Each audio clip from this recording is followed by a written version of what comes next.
देखिए, बेहद महत्वपूर्ण हो जाता है। कैमरामैन प्रवीण आपको लगातार दृश्य दिखाते रहेंगे कि किस तरीके से जो सीन है उसको पूरी तरीके से रिकंस्ट्रक्ट किया गया।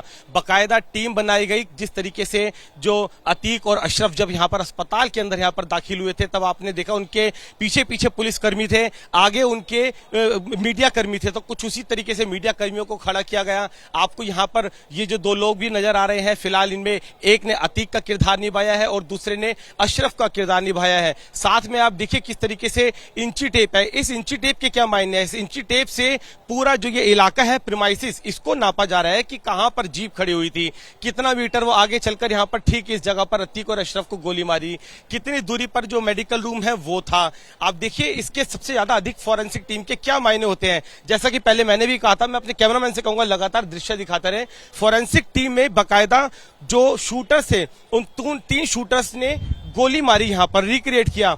इन शूटर्स की भी आप इस बात को समझिए, जो हाइट एक्चुअल में शूटर्स की है, उसी कद काठी और हाइट के जो लोग हैं उनको पुलिस की फोर्स में से सेलेक्ट किया गया, उनको शूटर यहां पर बनाया गया।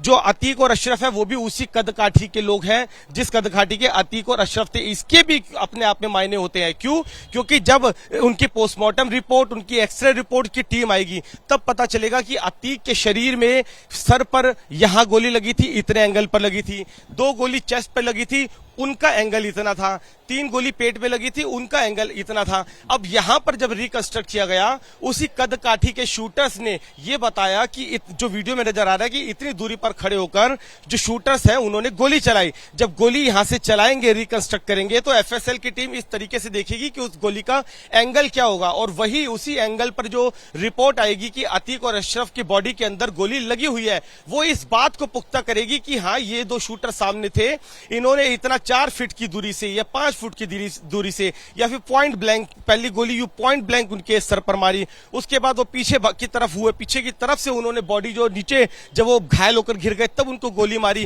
तो इनका इस समय एंगल जो है पिस्टल को पकड़ने का, वो इतना 70 डिग्री है, 60 डिग्री है। और जो रिपोर्ट्स आएगी उनके अंदर भी ये बात आएगी कि अतीक के सर पर जो गोली लगी थी वो पॉइंट ब्लैंक थी, पेट में जो गोली लगी है वो 30 डिग्री के एंगल पर पेट के अंदर जाकर धसी है। तो वो इस बात को मैच करेगा कि हाँ, ये 2 शूटर थे, इतनी दूरी पर थे, इन्होंने गोली मारी। क्योंकि ऐसा ना हो कि इस भीड़ भाड़ के बीच में कहीं दूर कोई और शख्स भी खड़ा हो जिसने गोली चलाई हो। इन सब चीजों को पुख्ता करने के लिए, इन सब चीजों को रूल आउट करने के लिए भी ये पूरी तरीके से जो रिकंस्ट्रक्ट है वो किया जा रहा है, बेहद महत्वपूर्ण। और ये रिकंस्ट्रक्ट पुलिस को इस बात में भी आगे मदद करेगा कि कैसे, कितनी दूरी पर इनको खड़ा किया गया था, और जो अतीक और अशरफ को अगर बाहर उतारा गया तो वो ठीक किया गया, नहीं किया गया। पुलिस का रिस्पांस टाइम कैसा था? अगर 10 सेकंड के अंदर वो गेट के अंदर तक पहुंच गए, अगर उनको पहुंचने में 60 सेकंड का समय लगा, और अभी हमने जो रिकंस्ट्रक्ट जो टीम कर रही है उनको गाड़ी से उतरकर इस जगह तक पहुंचने में अगर 20 सेकंड का समय लगा, तो 30 सेकंड का लेट क्यों हुआ पुलिस से उस दौरान?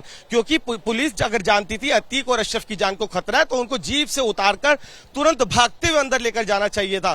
पहले तो फैसला यह करना चाहिए था कि वो जीप को ही अंदर लेकर जाती। चलिए, अगर किसी और वजह से उन्होंने ये फैसला किया कि इसको पैदल लेकर जाएंगे, तो क्योंकि यहां पर रिकंस्ट्रक्ट करते हुए हमें नजर आया कि 20 सेकंड के अंदर यहां पर जो अतीक और अशरफ, जो डमी अतीक और अशरफ जिसा कहा जाए, वो यहां पर पहुंच गए हैं। तो पुलिस की टीम के रिस्पॉन्स टाइम में 50 सेकंड या 60 सेकंड क्यों हुआ? ये लैप्सिस भी इस फॉरेंसिक रिक्रिएशन से आप इस बात को समझिए, वो बहुत सारे लैप्सिस, वो बहुत सारे कंक्लूडेड एविडेंसेस वो पुलिस के सामने आएंगे, जो पुलिस कल को जब कोर्ट के अंदर मैटर जाएगा तो चार्जशीट के अंदर लगाएगी अपने केस को पुख्ता करने के लिए कि हाँ, यही 3 आरोपी थे, मौके पर थे और इस पोजीशन पे थे, और इन्होंने ही ये इतनी गोलियां चलाई। क्योंकि जो और दूसरी रिपोर्ट्स भी आएगी जो कि बैलिस्टिक रिपोर्ट्स होती है, जो उनके पेट में जो गोलियां मिली है उनकी बैलिस्टिक रिपोर्ट, और जो इनसे वेपन बरामद हो गए उनकी रिपोर्ट्स जो होगी, वो आपस में जब मैच खा जाएंगे तब पता चलेगा कि हाँ, ये गोलियां इन्हीं वेपन में से चली है जो वेपन इन आरोपियों के पास से बरामद हुए। देखिए, बेहद महत्वपूर्ण हो जाता है। कैमरामैन प्रवीण आपको लगातार दृश्य दिखाते रहेंगे कि किस तरीके से जो सीन है उसको पूरी तरीके से रिकंस्ट्रक्ट किया गया।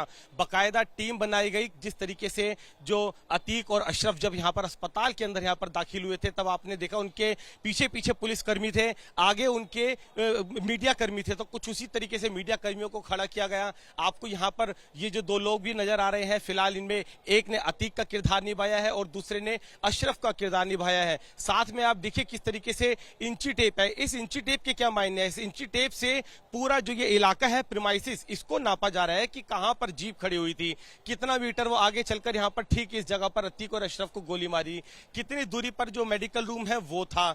आप देखिए इसके सबसे ज्यादा अधिक फॉरेंसिक टीम के क्या मायने होते हैं। जैसा कि पहले मैंने भी कहा था, मैं अपने कैमरामैन से कहूंगा लगातार दृश्य दिखाते रहे। फॉरेंसिक टीम में बाकायदा जो शूटर्स थे उन 3 शूटर्स ने गोली मारी, यहां पर रिक्रिएट किया। इन शूटर्स की भी आप इस बात को समझिए, जो हाइट एक्चुअल में शूटर्स की है उसी कद काठी और हाइट के जो लोग हैं उनको पुलिस की फोर्स में से सेलेक्ट किया गया, उनको शूटर यहां पर बनाया गया। जो अतीक और अशरफ है वो भी उसी कद काठी के लोग हैं जिस कद काठी के अतीक और अशरफ थे। इसके भी अपने आप में मायने होते हैं। क्यों?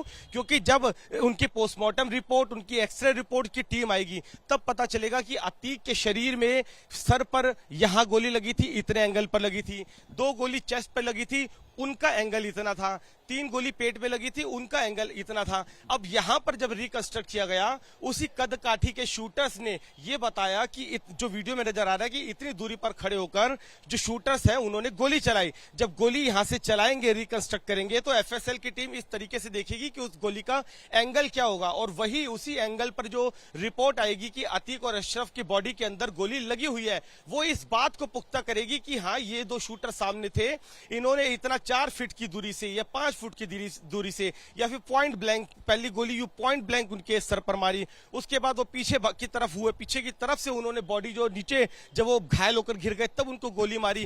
तो इनका इस समय एंगल जो है पिस्टल को पकड़ने का वो इतना 70 डिग्री है, 60 डिग्री है। और जो रिपोर्ट्स आएगी उनके अंदर भी ये बात आएगी कि अतीक के सर पर जो गोली लगी थी वो पॉइंट ब्लैंक थी, पेट में जो गोली लगी है वो 30 डिग्री के एंगल पर पेट के अंदर जाकर धसी है।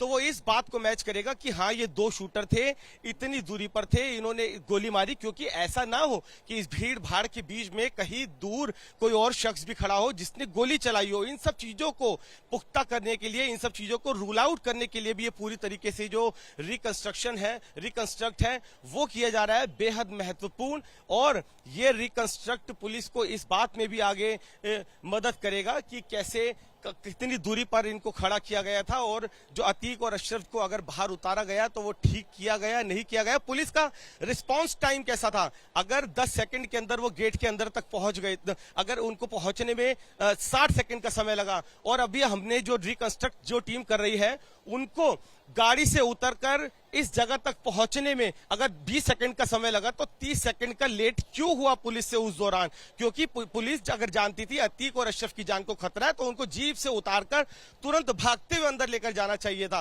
पहले तो फैसला यह करना चाहिए था कि वो जीप को ही अंदर लेकर जाती। चलिए अगर किसी और वजह से उन्होंने ये फैसला किया कि इसको पैदल लेकर जाएंगे, तो क्योंकि यहां पर रिकंस्ट्रक्ट करते हुए हमें नजर आया कि 20 सेकंड के अंदर यहां पर जो अतीक और अशरफ, जो डमी अतीक और अशरफ जिसा कहा जाए, वो यहां पर पहुंच गए हैं। तो पुलिस की टीम की रिस्पॉन्स टाइम में 50 सेकंड या 60 सेकंड क्यों हुआ? ये लैप्सिस भी इस फॉरेंसिक रिक्रिएशन से आप इस बात को समझिए, वो बहुत सारे लैप्सिस, वो बहुत सारे कंक्लूडेड एविडेंसेस वो पुलिस के सामने आएंगे, जो पुलिस कल को जब कोर्ट के अंदर मैटर जाएगा तो चार्जशीट के अंदर लगाएगी अपने केस को पुख्ता करने के लिए कि हाँ यही 3 आरोपी थे, मौके पर थे और इस पोजीशन पे थे और इन्होंने ही ये इतनी गोलियां चलाई। क्योंकि जो और दूसरी रिपोर्ट्स भी आएगी जो कि बैलिस्टिक रिपोर्ट्स होती है, जो उनके पेट में जो गोलियां मिली है उनकी बैलिस्टिक रिपोर्ट, और जो इनसे वेपन बरामद हो गए उनकी रिपोर्ट्स जो होगी, वो आपस में जब मैच खा जाएंगे तब पता चलेगा कि हाँ ये गोलियां इन्हीं वेपन में से चली है जो वेपन इन आरोपियों के पास से बरामद हुए हैं।